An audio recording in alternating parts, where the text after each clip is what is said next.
We need to talk about Roman Reigns and more specifically the absence of Roman Reigns. Because truth be told, a lot of people feel like the storyline has ran its course. And to those people, if you are one of those people, I totally understand where you're coming from. The storyline has been happening for over 3 years now. Roman Reigns has been absolutely killing it as the guy in the WWE. But obviously, Roman Reigns takes a lot of breaks in between stories. So we've kind of seen it transpire. Obviously, Sami Zayn, Roman Reigns had this massive, massive storyline, and it was wonderful. Then, you get the Cody and Roman Reigns stuff at WrestleMania. Again, I absolutely loved it. I was one of those guys who believed Cody should be facing adversity. Therefore, he should not win the championship at WrestleMania 39, but instead he should win it at WrestleMania 40. And I'm under the impression that the story does end at WrestleMania 40. But here's the thing. If Roman Reigns is not on TV, and if we don't see him until the Royal Rumble, I feel like there's a problem with that, and this is coming from somebody who genuinely loves the Bloodline storyline. Like, I think, in my opinion, it is one of the best storylines in wrestling history, which is absolutely massive. And I'm not saying that there's bad stories before this or there wasn't any great storylines before this. Obviously, Stone Cold and Vince McMahon had a hell of a story. I just think, me personally, at a time where I definitely was losing my interest in WWE, the storyline got me back into WWE to the point where I was like, okay, I'm paying attention every single week, trying to pay attention to the little things. And then it turns out that I genuinely enjoyed it. And then obviously at that same time, as the Bloodline stuff was running wild, a lot of other good storylines were coming into the mix. The reality is, though, I don't really know what WWE can do after LA Knight, right? LA Knight going to Crown Jewel. WWE is already teasing Cody and Roman again. It just kind of seems like maybe WWE is okay with being predictable here. And that's fine. LA Knight losing to Roman is fine. But I don't know what WWE can do if Cody doesn't finish the story after WrestleMania 40. Because up until that point, we got to get to that match, right?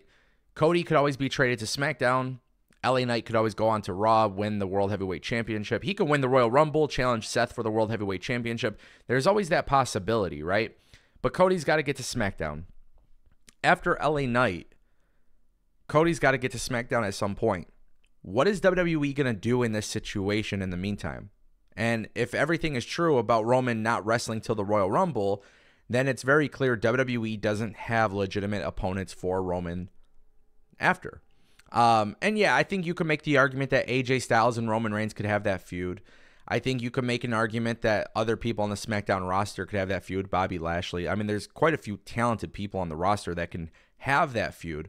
But I think for me, the biggest thing is nobody's really being built up to be a credible threat to Roman's reign on the SmackDown brand. Now, of course, if you look at Raw, that issue doesn't exist because they have a world heavyweight champion who is constantly defending the belt and constantly killing it. You have a lot of people on Raw who are built up as a guy that could dethrone Roman, but Roman's on a different brand. So Roman's next opponent, for Survivor Series, it wouldn't make sense to have that, right? And this is where the cool thing about that, at the very least, is the fact that Judgment Day and Bloodline got something happening here, where obviously for War Games, it makes a lot of sense for their alliance to come together. But again, that doesn't include Roman Reigns. Now, the two things that I'm having a hard time with is really, the first thing is really just the absence overall of their champion. It's like not having as many title defenses, not having as many big feuds. I think that is a little bit problematic, right? Because this is a guy who is making history as we see it, and he's a special attraction. And I understand that he's a special attraction. I understand that Roman Reigns being on TV every single week, wrestling all the time, it lessens the value of what he's done. And I understand that aspect of it. But I also feel like the WWE product, in the meantime, while Roman is missing TV, they should be in a situation where they are building up credible people in the event that Roman is not there. And they haven't necessarily done that on SmackDown. Karrion Kross is expected a big push, but he hasn't been given that push yet. AJ Styles is kind of like back and forth on TV. Bobby Lashley and the Street Profits have their own storyline. Sheamus is out with an injury. So it kind of seems like WWE is in a very tricky spot. And I think this is one of the worst things about trying to beat Bruno Sammartino's record. And I honestly, I was one of those people too. I could genuinely say this. I was one of those people where I thought, okay, if you have Roman go on to beat Bruno Sammartino's record, it could be absolutely mind-blowing. But the problem is when Roman's not there all the time or every so often, I feel like that's going to get people to turn on the WWE in a sense. Long-term storytelling is great, but when it's too long, people eventually get bored. And we saw signs of that with the Bloodline storyline, and then WWE eventually figures out a way to get people back in, and they're hooked back in. But the reality is, to expect that beyond WrestleMania 40, I think that is just asking for too much. Roman Reigns leaving WWE again for 2 months, it's difficult, man. It's challenging for the WWE because, again, like I said, they're not really positioning as somebody as the top guy.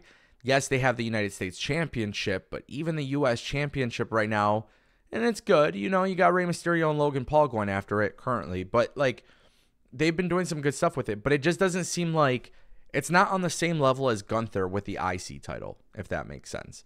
Like if Seth Rollins was injured for 3-4 months, at least they have a very credible champion, which is Gunther.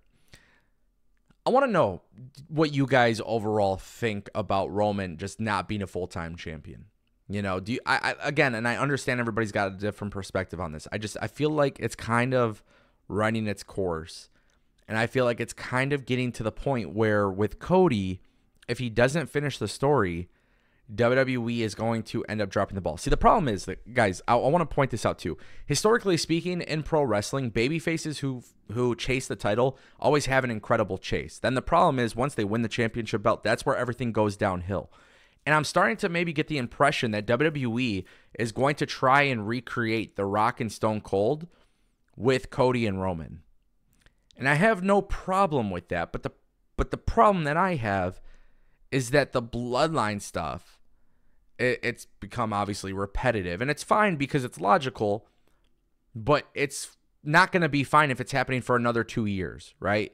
It's not going to be fine when Roman cheats his way to keep the belt, gets to keep the belt, not show up. You know what I'm saying? It's just, there's so many question marks here, and I think I'm just getting a little bit more frustrated with it, only for the simple fact that I like Roman Reigns a lot. I love the storyline.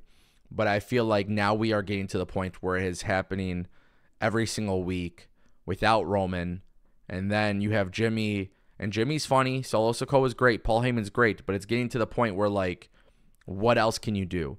And then there's the rumors of, you know, Lance Anoa'i joining WWE and potentially joining the Bloodline and stuff like that. And it kind of seems like it's getting to the point where it just needs to end and then do something completely brand new with maybe Solo Sikoa as the leader. I don't know. I don't know what the solution is at this point because I don't know what WWE's future plans are, but that's why I want to talk about it. Roman Reigns is expected to take time off of TV for 2 months, and this is what they do. And the road to WrestleMania, obviously he'll be on TV more often, but I think it's important that Roman Reigns does not keep that belt beyond WrestleMania 40. That's pretty much all I'm going to say.